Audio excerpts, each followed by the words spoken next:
Bonjour et bienvenue dans Sa parole en action, un podcast proposé par Un truc à dire.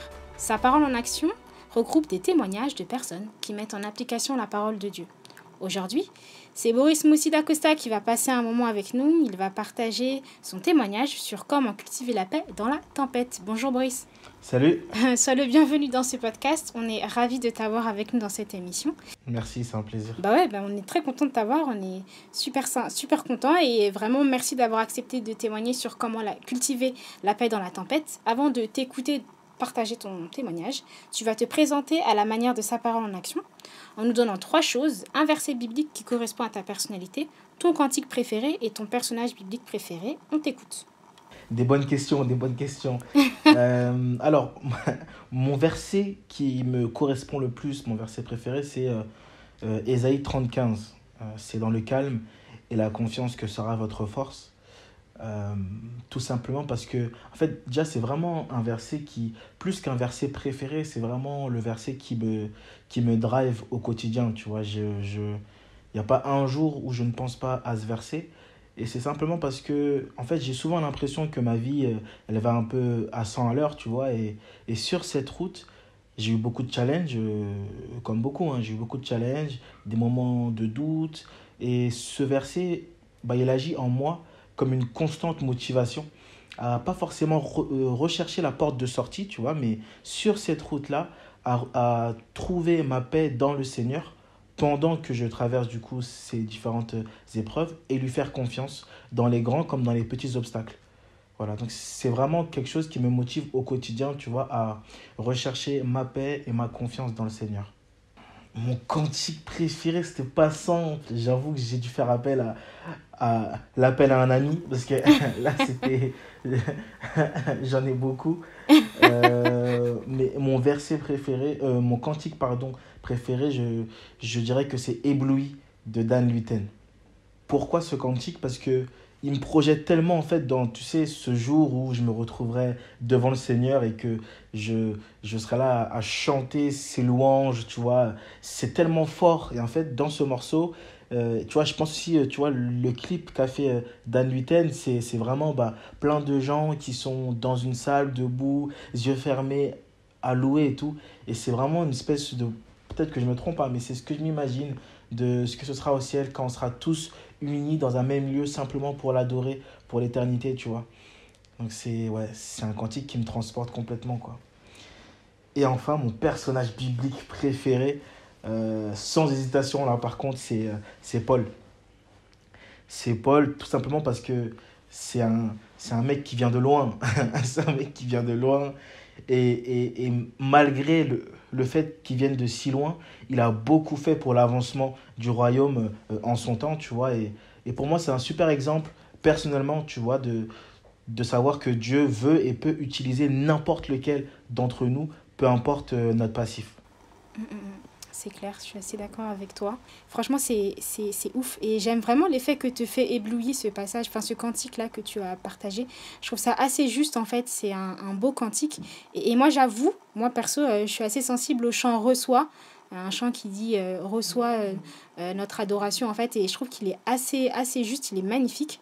Du même album, du coup, de Dan Luten. Et du coup, on vous invite à aller écouter ça. C'est vraiment bon comme louange, donc n'hésitez pas à aller écouter ça. Excellent, maintenant que nous te connaissons, on est prêt à écouter ton témoignage. Boris, comment cultiver la paix dans la tempête? La parole est à toi. L'histoire dont je vais parler, elle s'est passée en 2012. En 2012, je vivais aux États-Unis. J'y ai passé 1 an dans le cadre de ma 3e année de licence, de bachelor. Et en fait, je suis parti, tu sais, plein de confiance, pensant que tout allait être facile à gérer. Arrivé là-bas, j'ai vite perdu tous mes repères. Je vais pas te mentir. En fait, j'avais une foi que je pensais solide. Mais je la nourrissais pas assez, je pense. Et c'est ce qui a fait que petit à petit, je me suis éloigné du Seigneur, tout doucement, mais sûrement. Et j'ai remplacé tout le temps que j'avais l'habitude de passer avec le Seigneur par des sorties et autres activités. Et je vivais à fond mon aventure américaine, quoi, tu vois. Pour autant, j'avais quelques moments de lucidité durant lesquels, tu vois, je réalisais que je pouvais rien faire ici sans le Seigneur. Et dans ces moments-là, bah, c'était des moments de pure communion avec le Seigneur et je me sentais reconnecté, mais malheureusement, bah, c'était trop peu régulier pour que je puisse nourrir une vraie relation, tu vois, avec le Seigneur. Donc, c'est dans ce contexte-là que pour moi, la tempête est arrivée. Donc, tu vois déjà que c'est un contexte sur lequel j'étais pas stable. Et donc, la tempête est arrivée pile dans ce moment où bah, il y avait pas mal de choses un peu bancales dans ma vie. Donc un jour, j'étais posé dans la bibliothèque de l'école. Donc j'étais aux États-Unis, comme je disais, hein, j'étais au Texas plus précisément. Donc j'étais posé dans la bibliothèque. Je naviguais un peu sur Facebook et ouais, c'était tendance à l'époque Facebook. À Et, l'ancienne. et- à l'époque, et là, je tombe sur un post d'une jeune femme qui faisait partie de l'église dans laquelle j'étais en France. Et son post disait RIP, tu vois, des posts, tu vois, tristes, quoi, tu vois. Et elle annonçait le décès de quelqu'un, mais elle citait pas son prénom. Mais je me suis dit, cette fille-là, on a beaucoup de gens en commun, elle est dans mon église, tu vois, je me suis dit, ah non, j'ai senti, en fait, j'ai tout de suite paniqué. J'ai senti que c'était quelqu'un que je connaissais, tu vois. Mais j'aurais jamais imaginé ce qui allait suivre parce que du coup, je suis allé lui parler en PV sur Facebook et quand elle m'a annoncé qu'il nous avait quittés, tout est devenu flou autour de moi. J'ai complètement perdu toute notion d'espace, de temps et je sais même plus comment je suis arrivé chez moi.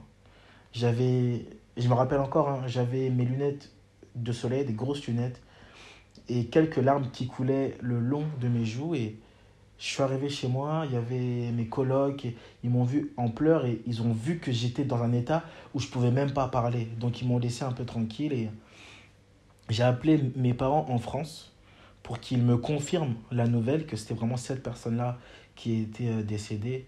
Et là, ils m'ont annoncé qu'effectivement, bah, c'était bien ça et qu'ils avaient fait le choix de rien me dire pour ne pas me déstabiliser dans mes études, soi-disant. Et à ce moment-là, j'étais non seulement triste, mais j'étais furieux.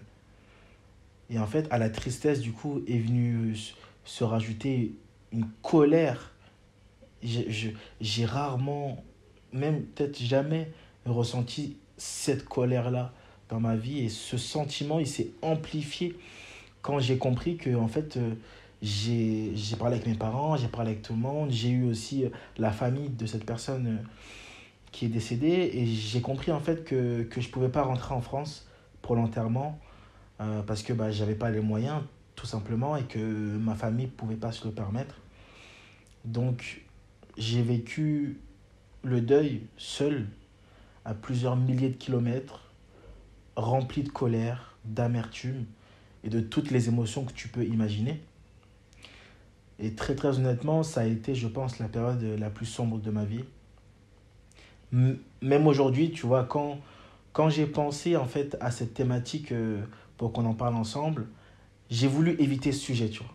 J'ai voulu trouver un autre sujet plus léger, mais tu vois, je me devais d'être sincère et de parler vraiment du fond de la question. Et donc, c'est vraiment ça qui, pour moi, était la période la plus sombre de ma vie. Et j'étais du coup bah, loin du Seigneur, tu vois, rempli de tous ces sentiments négatifs. J'étais vraiment pas beau à voir, quoi. Il faut se dire ce qui est. Et dans ces ténèbres-là, au bout de plusieurs mois, j'ai finalement laissé la lumière entrer. Et ça s'est pas fait du jour au lendemain, mais tu sais, chaque jour, je m'imprégnais un peu plus des paroles de l'Évangile et je me réfugiais dans la prière et je cherchais la face du Seigneur. Et plus je regardais à Christ, plus la tempête dans ma vie et dans mon cœur s'apaisait. Ça s'est fait petit à petit, jour après jour, où je passais de plus en plus de temps dans la parole, dans la prière, et j'y trouvais mon refuge, ma paix. Et tu vois, c'est comme si toute la tempête qu'il y avait autour de moi, dès que je me focalisais sur l'évangile et sur la prière et sur le Seigneur, en fait, dès que je focalisais toutes mes pensées sur lui, tout se calmait, tu vois. Et, et c'est là où le verbe cultiver, bah, il prend tout son sens parce que bah, il y avait mon temps d'étude de la Bible et autour, tout le reste de mes activités. Donc, j'avais complètement réorganisé ma manière de vivre où toutes mes activités étaient en second plan et en premier plan, il y avait le Seigneur, ma Bible et tous les temps de qualité que je pouvais passer. Et donc, depuis ce moment-là, j'ai connu de nombreuses épreuves, mais j'ai jamais arrêté de cultiver cette paix. Et le verbe cultiver, il est important pour moi parce que ça témoigne de cette nécessité que j'avais de le faire tous les jours. Tu vois, comme la terre que tu cultives, si tu la laisses comme ça à l'abandon plusieurs semaines, ça ne se passe pas bien. Tu vois, tes fruits ne poussent pas comme ils devraient. Bah là, c'est pareil. Il fallait pour moi que je nourrisse cette paix et cette confiance tous les jours, par la lecture, par la prière. Et donc j'ai cultivé vraiment cette paix, alors que la tempête n'était pas finie, j'étais toujours dans le deuil, j'étais toujours peiné, mais peu à peu l'amertume a disparu, la colère a disparu, et même la tristesse petit à petit a disparu pour laisser place à la joie, parce que cette personne qui nous a quittés, elle était profondément ancrée dans le Seigneur. C'est même une des personnes qui m'a fait connaître la personne de Christ, tu vois. Et donc, tout ça pour dire que pour moi, euh, ça a été... je me dis que ça a été peut-être l'objectif de l'épreuve. Non pas d'en sortir directement, mais de trouver ma paix et de retirer les bons enseignements dans la tempête, tu vois. Et aujourd'hui, pour moi, voilà, il y a le contexte du Covid, il y a, euh, il y a pas mal de changements que j'ai par rapport à mon travail, il y a des sujets de santé dans ma famille, il y a plein de challenges. Mais je continue d'entretenir cette paix. Je la cultive, je la nourris et c'est ce qui fait toute la différence pour moi. Mm, yes. Waouh, il est magnifique ton témoignage et il est aussi très profond. C'est hyper intéressant. Et moi, il y a une question que je me posais là par rapport à la colère que tu as, que tu as eue par rapport au fait que tes parents en fait t'ont pas forcément dit ou appelé pour te dire bah voilà, il se passe tant en ce moment, il y a telle personne qui nous a quittés. En fait, cette colère, elle est due au fait qu'ils t'en aient pas parlé. C'est ça ou est-ce que c'est quoi en fait Mm. qui vraiment a fait que cette colère, elle est restée en fait? Sur quoi elle était basée cette colère? Je, je dirais que c'était dû à deux choses. La première chose, oui, c'était qu'ils m'en aient pas parlé et qui m'aient... En fait, je leur en ai voulu de pas me l'avoir dit et de m'avoir laissé le découvrir par Facebook. T'imagines le choc que c'est pour quelqu'un. J'étais pas si vieux à l'époque, hein. J'avais à peine, j'avais quoi, j'avais 19 ans, je crois, ou 20 ans. Et t'as 20 ans et tu navigues tranquillement sur Facebook et tu découvres via un post sur Facebook qu'une personne qui était très chère, hein, est décédée. Mais c'est un choc inimaginable, mais je pourrais jamais oublier cette bibliothèque. Je pourrais jamais oublier la place où j'étais exactement. Tu vois, je pense que c'est un vrai traumatisme et je leur en ai voulu pour ce traumatisme, tu vois. Alors qu'en vrai, tu vois, avec le recul, je comprends leur démarche, je vois pourquoi ils l'ont fait comme ça, parce qu'ils connaissaient aussi mon caractère et j'aurais pas forcément bien réagi, tu vois. Et la deuxième chose, c'est que du coup, j'étais aussi en colère parce que je me sentais coupable. Je me sentais coupable de ne pas être là, tu vois. De ne pas être près de cette famille-là qui était en deuil. Et donc, ça aussi, je leur ai mis sur le dos, tu vois. Alors que c'est pas de leur faute, tu vois, mais voilà, tu sais, quand tu es dans ces émotions-là, tu perds un peu de rationalité. Ouais, je comprends maintenant un peu l'état d'esprit dans lequel tu étais. Et du coup, moi, il y a aussi un autre truc qui m'avait interpellée dans ce que tu partageais, c'est, bah, tu as dit que tu pensais avoir une foi solide. Et en fait, sur quoi tu te basais pour affirmer que tu avais une foi solide? C'est une très bonne question.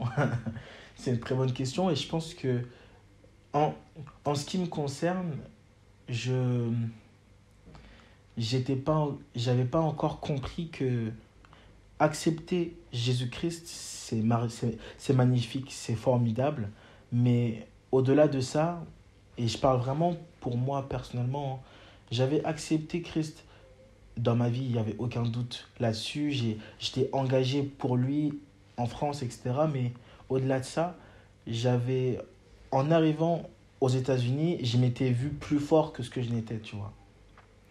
Et tu as un verset qui parle de ça, tu vois, de faire attention à ne pas se croire trop fort, de peur de tomber, tu vois. Et tu vois, à l'inverse, tu as ce verset qui dit aussi que quand je suis faible, c'est là où Dieu est fort, tu vois. Et moi, je m'étais senti trop fort. Et donc, j'avais négligé les fondamentaux de la foi qui consiste à entretenir cette foi par la prière, par la lecture de la parole, tu vois, et de grandir dans la foi. Parce que l'objectif de la foi, c'est pas tu l'as et t'arrêtes tout, c'est tu la nourris et tu entres encore plus dans l'intimité, tu vois. Et c'est ce que j'avais peut-être un peu oublié à ce moment-là. Et donc, c'est ce qui a valu que bah, j'ai vite perdu pied. C'est hyper profond ce que tu partages avec nous et ça me parle tellement. Et du coup, je voulais te demander aussi, selon toi, comment on fait du coup pour cultiver la paix dans la tempête. Est-ce que tu aurais des astuces, des outils à partager avec nos auditeurs? J'en ai, j'en ai deux. J'en ai deux que je répète depuis tout à l'heure, hein. C'est la prière, la lecture de la parole et je rajouterai un troisième, c'est la communion. La communion avec les frères et sœurs. Euh, Parce que tu sais, ce qui m'a piégé, entre guillemets, c'est que bah, j'ai changé de continent. J'ai pris 7 heures de décalage horaire. Et donc, bah, ces frères et sœurs que j'ai en France, bah, aux États-Unis, j'ai pas forcément fait l'effort de conserver ce lien quotidien. Parce qu'en fait, quand je me levais, eux s'apprêtaient à se coucher et je faisais pas forcément l'effort de me lever plus tôt pour avoir des temps avec eux, etc. Tu vois.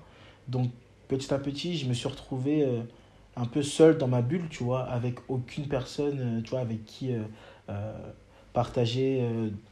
Et c'était de ma faute parce que j'ai pas fait l'effort de conserver ces liens-là, tu vois. Donc, les trois astuces et les trois conseils que je peux donner, c'est effectivement la communion.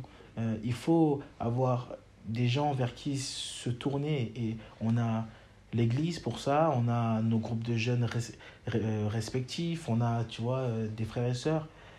Il y a le deuxième conseil, c'est la prière, évidemment, puisque le Seigneur nous appelle à passer vraiment des temps de qualité dans la prière avec lui. Il n'y a pas besoin de faire des prières trop bien formulées, trop bien élaborées. C'est une discussion, tu vois, avec le Seigneur avant tout, tu vois, c'est lui ouvrir nos cœurs. Et troisièmement, c'est la lecture de la parole.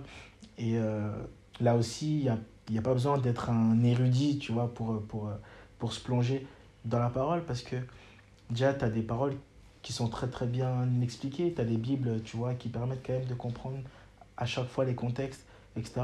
Et quoi qu'il arrive, je pense que le Seigneur, il est capable de nous instruire tantôt d'une manière, tantôt d'une autre, par sa parole, tu vois. Donc il faut vraiment qu'on puisse s'y accrocher tant bien que mal. Et même si c'est pas toujours une évidence chaque jour, il faut faire cet effort-là. Yes. Ouais. Bah écoute, merci. Merci Boris pour tes super réponses. C'est voilà, un témoignage rempli de sincérité, donc c'est très touchant aussi. Donc Mm. merci pour ça. Merci. Du coup, pour illustrer la mise en application de la parole de Dieu dans ta vie, tu as choisi un passage dans l'évangile de Marc au Mm. chapitre 4, les versets 35 à 41. Donc, je vais Yes. les lire dans la version second 21. Ce jour-là, le soir venu, Jésus leur dit: Passons sur l'autre rive. Après avoir envoyé la foule, ils l'emmenèrent dans la barque où il se trouvait. Il y avait aussi d'autres barques avec lui. Un vent violent s'éleva et les vagues se jetaient sur la barque au point qu'elle se remplissait déjà. Et lui, il dormait à l'arrière sur le coussin. Ils le réveillèrent et lui dirent: Maître, cela ne te fait rien que nous soyons en train de mourir? Il se réveilla, menaça le vent et dit à la mer: Silence, tais-toi! Le vent tomba et il y eut un grand calme. Puis il leur dit: Pourquoi êtes-vous si craintifs? Comment se fait-il que vous n'ayez pas de foi? Ils furent saisis d'une grande frayeur et ils se disaient les uns aux autres: Qui est donc cet homme? Même le vent et la mer lui obéissent. L'évangile de Marc est le plus court des 4 évangiles. Il a pour but de parler de Jésus, son œuvre et son enseignement. Marc ne faisait pas partie des 12 disciples, mais il a accompagné Paul lors de son premier voyage missionnaire.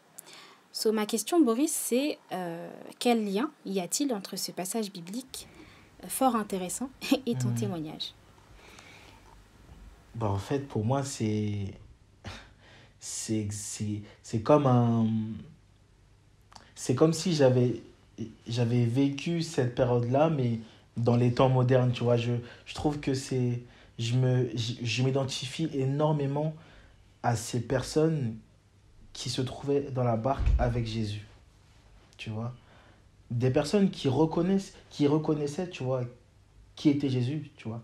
Parce qu'ils se sont tournés vers lui pour qu'il arrête la tempête. Donc ils savaient qui il était et ils savaient de quoi il était capable. Mais pour autant, réflexe, ça a été d'avoir peur, d'avoir toutes sortes d'émotions et d'être dans la crainte et même de se dire que c'était fini et que c'était la mort, quoi, tu vois. Et pour moi, ce passage résume tout à fait les étapes par lesquelles je suis passé durant mon temps de tempête. C'est que je suis resté si longtemps dans la tempête parce que je gardais les yeux focalisés sur la tempête. Le jour où j'ai trouvé mon calme et trouvé la paix, c'est le jour où j'ai commencé à refixer mes yeux sur Jésus-Christ.